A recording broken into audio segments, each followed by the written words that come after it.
जय Hind friend, India pride में आप सभी का स्वागत है। Friends, UGC net paper first के तहत जो यूनिट सेकंड जो कि शोध अभिवृत्ति से संबंधित यूनिट है, उसमें रिसर्च एप्टीट्यूड में जिस तरीके से question positivism and post positivist approach to research यानी प्रत्यक्षवाद एवं उत्तर प्रत्यक्षवाद, या आप इसे कह सकते हैं सकारात्मक या उत्तर सकारात्मकवाद, इनसे क्वेश्चन इस टॉपिक से रिलेटेड जो भी प्रीवियस के एग्ज़ाम में क्वेश्चन आए हैं वो देखिए क्रमशः इस तरीके से हैं।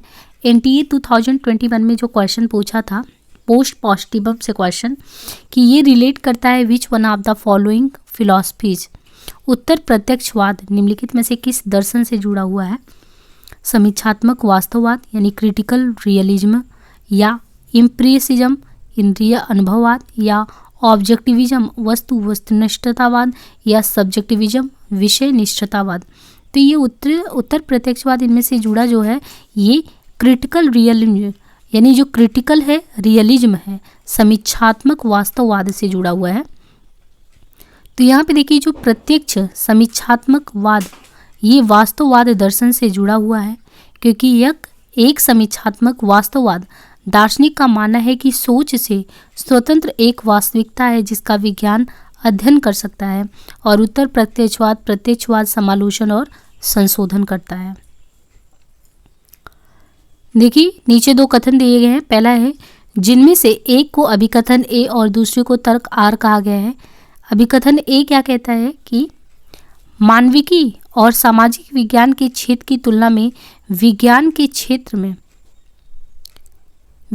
क्षेत्र में शोध हेतु अधिक धनराशि की जरूरत होती है। केवल आर्थिक रूप से संपन्न देशों में ही विज्ञान में उच्च गुणवत्ता वाला शोध संभव है। उपयुक्त कथन के आलोक में दोनों से ही सही क्वेश्चन का आंसर देना है। तो देखिए अभिकथन ए सही है, क्योंकि शोध जो होता है रिसर्च के लिए विज्ञान में मानविकी और सामाजिक विज्ञान की अपेक्षा विस्तृत क्षेत्र पाया जाता है। वहाँ पे नए नए आविष्कार विज्ञान के तहत ही संभव हो पाते हैं और इन आविष्कारों में निरंतर सुधार की भी ज़रूरत होती है। ऐसे में जो ह्यूमैनिटी है या सोशलॉजी से संबंधित है, सोशल साइंस से संबंधित, उसमें नए आविष्कार या नए क्षेत्र की खोज संभवतः मुश्किल है। कारण भी सही है, क्योंकि इस प्रकार के शोध में अगर आप रिसर्च करते हैं, साइंस बेस्ड जो भी रिसर्चर्स होती हैं उनमें बहुत ज़्यादा खर्च आते हैं। अतः आर्थिक रूप से संपन्न देशों में विज्ञान में उच्च गुणवत्ता वाला शोध संभव हो पाता है, किंतु कारण अभिकथन की सही व्याख्या नहीं कर पाता। वैज्ञानिकों को अपने निजी विश्वासों और आग्रहों को एक ओर करके दुनिया को वैसे ही देखना चाहिए जैसी वह वास्तव में है। निम्नलिखित में से कौन सी दार्शनिक अवस्थिति उपरोक्त कथन का समर्थन करती है? Scientist should put aside their personal beliefs and biasness and see the world as it is really is. Which one of the following philosophical positions support the above statement? वो क्या है? रचनावाद यानी कंस्ट्रक्टिज्म, इंडक्टिज्म आगमनात्मकतावाद, या पॉजिटिविज्म प्रत्यक्षवाद, या post positivism उत्तर प्रत्यक्षवाद। तो ये जो है ना ये प्रत्यक्षवाद है, सकारात्मकता है। प्रत्यक्षवाद ये है, ये कहता है कि जो डायरेक्टली आप देख रहे हैं वही एग्जिस्टेंस में है। यानी पॉजिटिविज्म जो है ये दार्शनिक अवस्थित कथन वैज्ञानिकों को अपने जो निजी विश्वास और आग्रह है उनको कहता है कि एक ओर करके दुनिया को वैसे ही देखें जैसे रियल में दुनिया है, उसी का समर्थन करते हैं, क्योंकि यह कथन कहीं ना कहीं प्रत्यक्षवाद की परिभाषा को भी परिभाषित या वर्णित करता है, जैसा कि प्रत्यक्षवाद एक साक्ष्य आधारित वास्तविकता को बताता है। The positivist researchers consider reality as, जो सकारात्मक शोध करता है वास्तविकता को वो किस रूप में देखते हैं?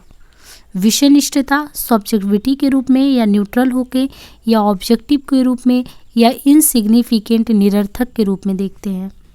तो देखिए जो सकारात्मक शोधकर्ता होते हैं वो वास्तविकता को वस्तुनिष्ठ किस रूप में देखते हैं? ऑब्जेक्टिफाई करके देखते हैं, वस्तुनिष्ठ रूप में देखते हैं, क्योंकि इनके अनुसार जो भी चीज़ें दिख रही हैं या मौजूद हैं या वैज्ञानिकता या परिभाषा से वो सकारात्मक है। दूसरे शब्दों में शोधकर्ता एक वस्तुनिष्ठ विश्लेषक है और वह अध्ययन के संचालन में व्यक्तिगत मूल्यों से दूरी बना लेता है। यहाँ पे लिस्ट 1 को 2 से सुमेलित करना है।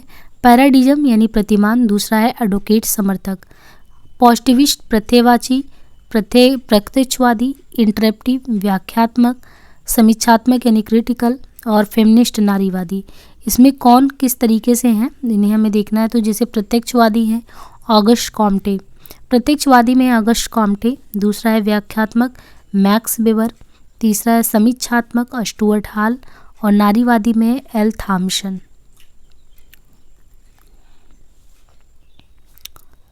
शोध के दौरान जब हम मीमांसात्मक और तात्विक दृष्टिकोणों से बचते हैं और प्रेक्षणीय तत्वों पर ध्यान केंद्रित करते हैं तो इसे निम्नलिखित में से क्या कहा जाता है। शोध के दौरान जब हम मीमांसात्मक और तात्विक दृष्टिकोणों से बचते हैं और प्रेक्षणीय तथ्यों पर यानी during research when we avoid speculative and metaphysical approaches and instead concentrate on studying observable fact, it is called that. वो नारीवादी, नृजाति विज्ञान, संरचनात्मक पॉजिटिविज्म कहलाता है। तो ये क्या कहलाता है? पॉजिटिविज्म। शोध के दौरान जब हम मीमांसात्मक और तात्विक दृष्टिकोण से बचते और प्रेक्षणीय तथ्यों पर ध्यान केंद्रित करते हैं तो इसे निश्चयात्मकता कहा जाता है। सामाजिक वास्तविकता की खोज का प्रपंचवादी प्रतिमान इस विचार पर आधारित है कि अवलोकन और तर्क के माध्यम से मानव व्यवहार की सबसे अच्छी समझ हासिल की जा सकती है।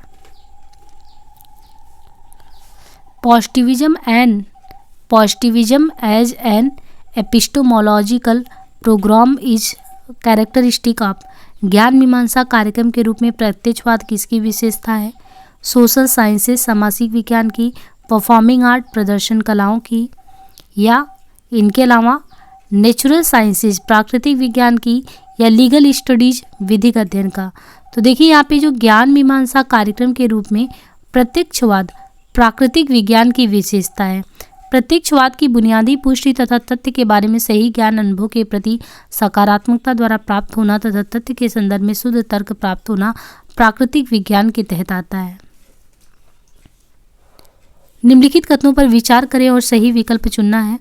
मध्य पद न्यूनतम एक आधारिक में वितरित होना चाहिए। मध्य पद निष्कर्ष में विद्यमान होना चाहिए। दोनों आधारिकाएं वैध युक्त में विशिष्ट हो सकती हैं। दोनों आधारिकाएं वैध युक्त में नकारात्मक हो सकती हैं। तो यहाँ पे जो दिया गया सही उत्तर का चयन करना है। और ये देखिए 2020 में क्वेश्चन शिफ्ट 1 में भी आया है, 2019 में भी आया है और यहाँ भी आया है। तो यहाँ पे सी यानी केवल ए सही है। मध्य पद न्यूनतम एक आधारिका में वितरित होना चाहिए। देखिए जो पद दिए गए दो कथन के बीच संबंध उभयनिष्ठ हों, जो पद दिए गए दो कथनों के बीच संबंध में उभयनिष्ठ हों तथा दोनों के बीच संबंध स्थापित करते हो तथा इसकी अनुपस्थिति में कोई भी वैलिड निष्कर्ष नहीं निकल सकता हो, ऐसे पद को हम क्या कहते हैं? मध्य पद यम, मीडियम कहते हैं। ऐसे सांकेतिक भाषा में इसको यम से मध्य पद न्यूनतम एक आधारिका में वितरित होनी चाहिए। मध्य पद मध्य में विद्यमान होना चाहिए। जैसे ये है 3, 4, 5, तो ये मध्य में विद्यमान है। यहाँ भी इसका बैलेंस है, यहाँ भी इसका बैलेंस है। अगर निष्कर्ष में मध्य पद आता है तो निष्कर्ष अवैध होगा। अगर निष्कर्ष में मध्य पद यानी जैसे 4 है और यही निष्कर्ष में आ गया तो ये अवैध होगा। यदि दिए गए कथनों में पहला कथन अंश व्यापी धनात्मक तथा दूसरा कथन सर्वव्यापी धनात्मक हो तथा मध्य पद व्याप्त हो तो निष्कर्ष हमेशा अंश व्यापी धनात्मक में ही निकाला जाता है। निम्नलिखित में से कौन सा शोध के आधारित ग्राउंडेड सिद्धांत का परिणाम नहीं है? अवधारणाएं, श्रेणी, आख्या, परिकल्पना। तो कौन सा ऐसा है जो रिसर्च का आधारिक यानी ग्राउंडेड रियलिटी या प्रिंसिपल का परिणाम नहीं? तो आख्या।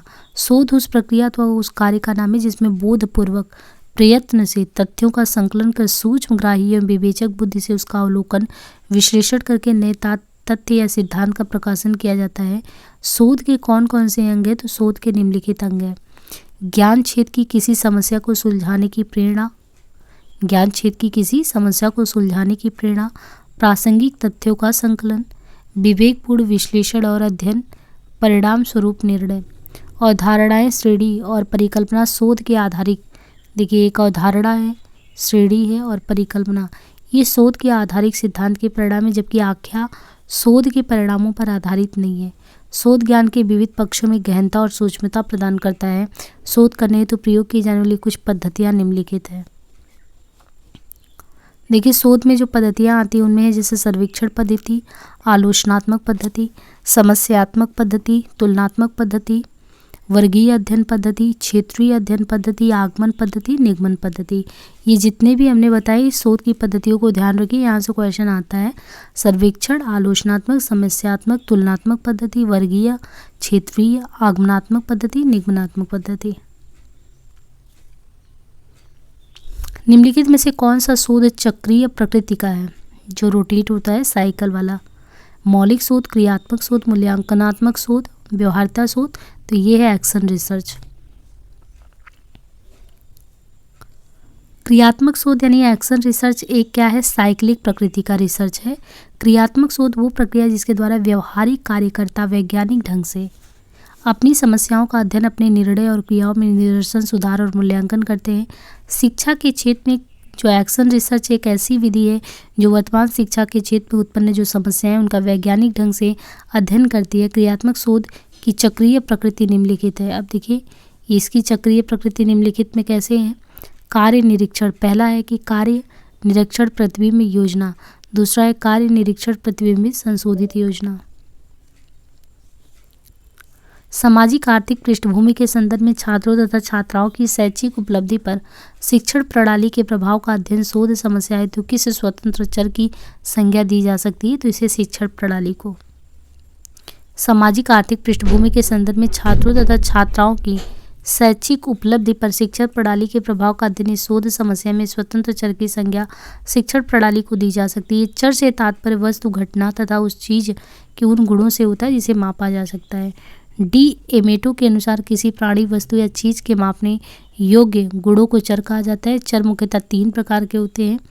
उसमें कौन कौन सा चर होता है? तो उसमें होता है स्वतंत्र चर या निराश्रित चर, आश्रित चर या नियंत्रित चर।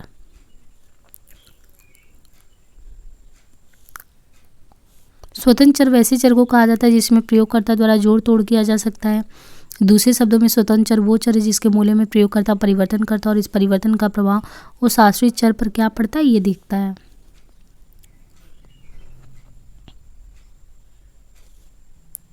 शोध के दौरान अवलोकन दर्ज करते समय यदि कोई प्रेक्षक अंतःक्रिया के दूसरे पहलू में दी गई रेटिंग के आधार पर व्यक्ति की रेटिंग करता है तो ये पद क्या कहलाता है? हेलो प्रभाव। देखिए शोध के दौरान अवलोकन दर्ज करते समय यदि कोई प्रेक्षक अंतःक्रिया के दूसरे पहलू में दी गई रेटिंग के आधार पर व्यक्ति की रेटिंग करता तो ये पद हेलो प्रभाव कहलाता है। हेलो प्रभाव एक प्रकार का संज्ञानात्मक पूर्वाग्रह है और इसकी वजह से हम किसी को देखकर और उसके हाव भाव से उसके चरित्र के बारे में एक सोच बना लेते हैं जो कि शायद गलत होती है।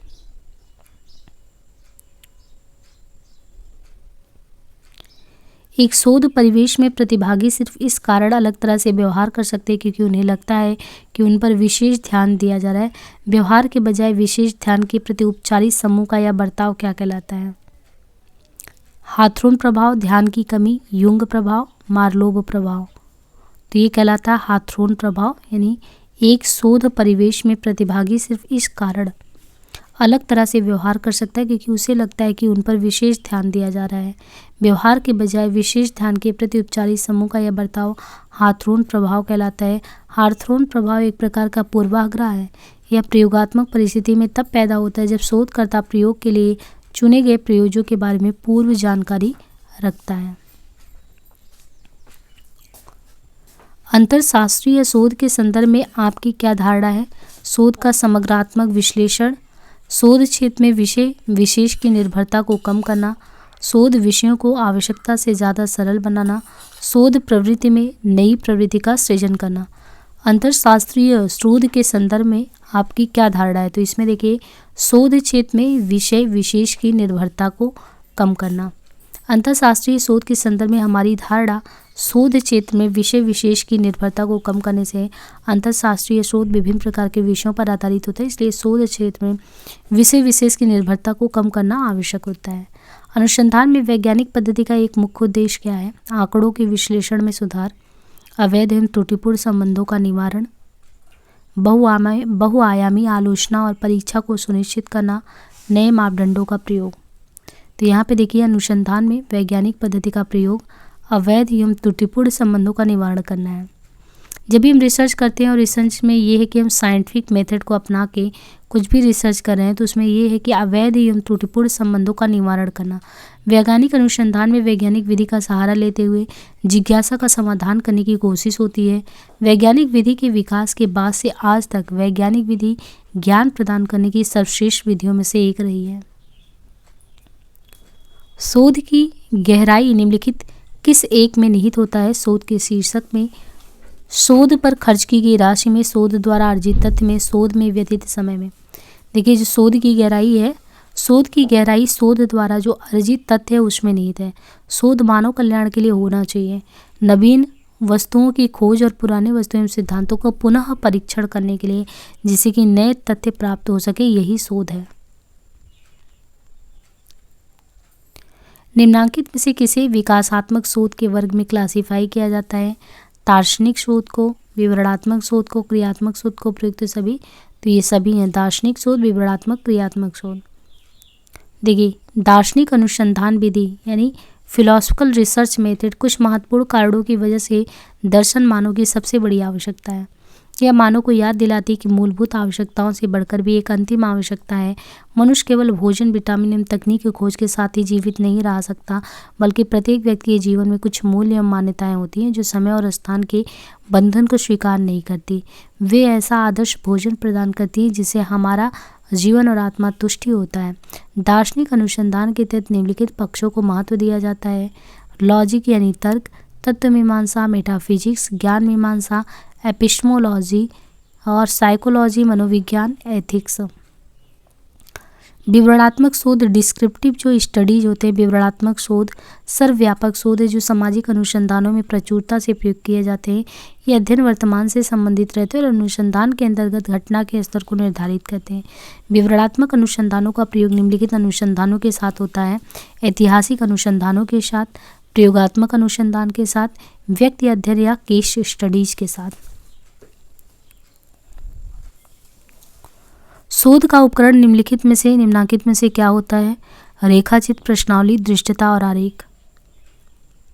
तो ये देखिए प्रश्नावली यानी क्वेश्चनेयर मनोविज्ञान और समाजशास्त्र में आंकड़ों के संग्रह के यंत्र के रूप में प्रश्नावली की लोकप्रियता बहुत है।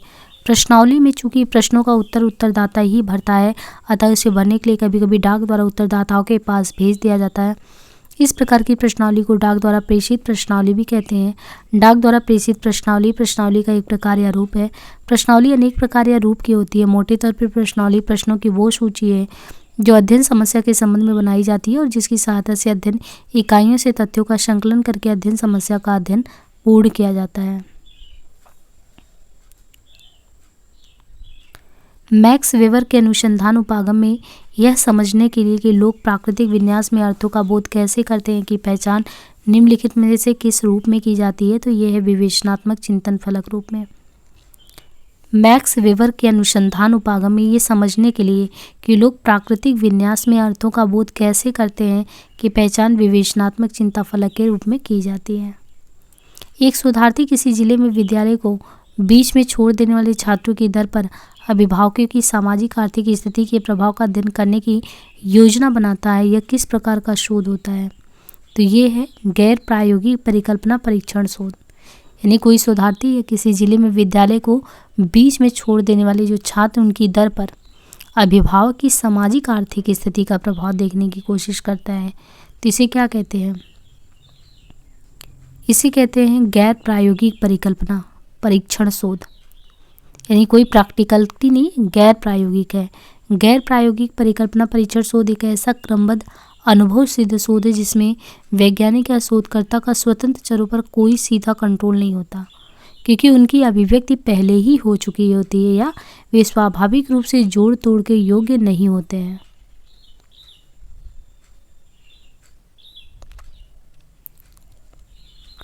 परिस्थितियों को देखना और बारीकी से उनके निरीक्षण की योग्यता ज्ञानात्मक अनुसंधान के किस स्तर पर सबसे ज़्यादा प्रासंगिक है? Ability to see and seize of the situation creatively is most relevant at which stage of research. परिस्थिति को देखना है और बारीकी से उनके निरीक्षण की योग्यता, तो ये किस स्टेज पे आएगा? किसी शोध समस्या की पहचान करना तथा इसे परिभाषित करने का चरण है। शोध की जो डिजाइन के निर्धारण तथा इसके क्रियान्वयन में, शोध परिकल्पना एवं उनके परीक्षण की पद्धतियों के प्रतिपादन में, या प्रतिदर्श चयन के बारे में निर्णय लेने तथा तत्संबंधी प्रक्रियाओं की प्रातिनिधिक विशेषताओं को सुनिश्चित करने में। परिस्थितियों को देखना और बारीकियों से उनके रचनात्मक अनुसंधान का निरीक्षण की योग्यता शोध परिकल्पना एवं उसके परीक्षण की पद्धतियों के प्रतिपादन के संबंध में सबसे ज़्यादा प्रासंगिक है। अनुसंधान शब्द का अर्थ के संबंध में निम्नलिखित में से कौन सा कथन सही है? अनुसंधान शब्द का अर्थ के संबंध में कौन सा कथन सही है? अनुसंधान का तात्पर्य किसी समस्या के समाधान का पता लगाने के लिए शुरू की गई व्यवस्थित कार्यकलाप अथवा कार्यकलापों की श्रृंखला से है। यह एक व्यवस्थित, तार्किक और निष्पक्ष प्रक्रिया है जिसमें परिकल्पना का परीक्षण, आंकड़ों का विश्लेषण या सत्य के प्रति बौद्धिक जांच अथवा खोज है। इससे ज्ञान में वृद्धि होती है। तो इसमें देखिए ये चारों ही सही है, 1, 2, 3, 4। अनुसंधान का तात्पर्य किसी समस्या के समाधान का पता लगाने के लिए शुरू की गई व्यवस्थित कार्यकलाप अथवा कार्यकलापों की श्रृंखला से यह एक व्यवस्थित, तार्किक और निष्पक्ष प्रक्रिया है। यह सत्य के प्रति बौद्धिक जांच अथवा खोज है। इससे ज्ञान में वृद्धि होती है। तो देखिए रिसर्च, व्यापक अर्थ में रिसर्च किसी के क्षेत्र में ज्ञान की खोज करना या विधिवत गवेषणा करना होता है। वैज्ञानिक अनुसंधान में वैज्ञानिक विधि का सहारा लेते हुए जिज्ञासा का समाधान करने की कोशिश, नवीन वस्तुओं की खोज और पुरानी वस्तुओं एवं सिद्धांतों को पुनः परीक्षण जिससे कि नए तथ्य प्राप्त हो सके उसे शोध कहते हैं। वैश्वीकरण के वर्तमान दौर में उच्च शिक्षा की सहज उपलब्धता और उच्च शिक्षा संस्थानों को शोध से अनिवार्य रूप से जोड़ने की नीति ने शोध की महत्ता को बढ़ा दिया है। आज शैक्षिक शोध का क्षेत्र विस्तृत और सघन हुआ है। निम्नलिखित में से कौन सा कथन सहभागी अनुसंधान के संदर्भ में सही नहीं है? निम्नलिखित में से कौन सा कथन सहभागी अनुसंधान के संदर्भ में सही नहीं है? तो ये है इसका एकमात्र उद्देश्य ज्ञान का उत्पादन, ये जो है सही नहीं है। सहभागी अनुसंधान का एकमात्र उद्देश्य, सहभागी अनुसंधान का एकमात्र उद्देश्य ज्ञान का उत्पादन है। यह कथन सहभागी अनुसंधान के संदर्भ में सही नहीं है। सहभागी अनुसंधान जांच की एक सामूहिक प्रक्रिया है जो लोगों को विशेषज्ञ मानने पर जोर देती है। Below are given 2 sets researchers method set and data collection tools। तो यहाँ पे देखिए क्रमशः दिया है अनुसंधान विधि, प्रदत्त संकलन उपकरण दूसरा, यानी प्रयोगात्मक विधि, दूसरा है कार्योत्तर विधि एक्सपोजर फैक्ट, और तीसरा है विवरणात्मक सर्वेक्षण विधि, चौथा इतिवृत्तात्मक विधि। तो यहाँ पे देखिए क्रमशः अनुसंधान विधि और प्रदत्त संकलन उपकरण से रिलेटेड क्वेश्चन है कि प्रयोगात्मक जो विधि है, प्रयोगात्मक विधि मानकीकृत परीक्षाओं से संबंधित, कार्योत्तर जो है ये विशेष अभिलक्षण परीक्षाओं से संबंधित, विवरणात्मक सर्वेक्षण विधि प्रश्नावली से संबंधित, और इतिवृत्तात्मक ये प्राथमिक तथा द्वितीय स्रोतों के उपयोग से संबंधित है। नीचे 2 समुच्चय दिए गए, समुच्चय 1 में शोध के प्रकार दिए गए जबकि समुच्चय 2 में उनकी विशेषताएं हैं। देखिए यहाँ समुच्चय 1 ये रिसर्च टाइप यानी फंडामेंटल रिसर्च, उनकी विशेषता अप्लाइड रिसर्च, इसके बाद है एक्शन रिसर्च से क्वेश्चन, और इवैल्यूएटिव रिसर्च क्या है, और इनको कूट सुमेलित करना है। तो यहाँ पे क्रमशः शोध के प्रकार और विशेषताएं देखिए। इसमें जो मौलिक शोध है ये सिद्धांत निर्माण के माध्यम से प्रभाव उत्पादक व्याख्या का विकास करता है। मौलिक शोध ये सिद्धांत निर्माण के माध्यम से प्रभाव उत्पादक व्याख्या का विकास करता है। व्यवहार्यता शोध ये विभिन्न स्थितियों में उपयोग के लिए सिद्धांत की प्रयोज्यता की खोजबीन करता है। क्रियात्मक शोध जो है ये हस्तक्षेप के उपयोग के माध्यम से प्रभाव उत्पादक व्याख्या का विकास करता है। और मूल्यांकन परक शोध ये हस्तक्षेप के अनुभूत प्रभाव का पता लगाता है। नीचे 2 समुच्चय दिए गए हैं, समुच्चय 1 में शोध के प्रकार तथा समुच्चय 2 में उनके स्वरूप और विशेषताएं। इन 2 समुच्चयों को सुमेलित करना तथा नीचे दिए गए कूट का चयन कर उत्तर देना है। पहला है रिसर्च टाइप यानी समुच्चय शोध के प्रकार रिसर्च टाइप, दूसरा नेचर एंड कैरेक्टरिस्टिक।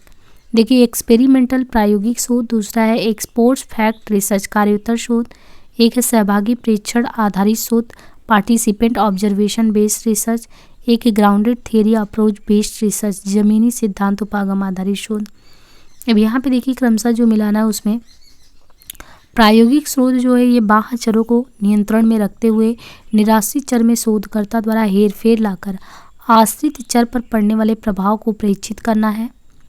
दूसरा जो कार्योत्तर शोध है, कार्योत्तर शोध ये पश्चवर्ती विश्लेषण द्वारा कारकीय तथ्यों तक पहुंचना। तीसरा सहभागी प्रेक्षण आधारित शोध, इसमें अन्य व्यक्तियों के परिप्रेक्ष्य को साझा करते हुए यथार्थ की अभिगम्यता पर बल देना। और जमीनी सिद्धांत उपागम आधारित शोध में क्या है, इसमें प्रेक्षण के क्रम में सामान्यीकरण पूर्व रूप में ना होकर पश्च रूप में निर्मित होते हैं। तो इस तरीके से हमने यहाँ पे जो है इनसे रिलेटेड 20 क्वेश्चन लगभग 120 तक की हैं। बाकी हम नेक्स्ट सेशन में करते हैं। आज के लिए इतना ही, धन्यवाद।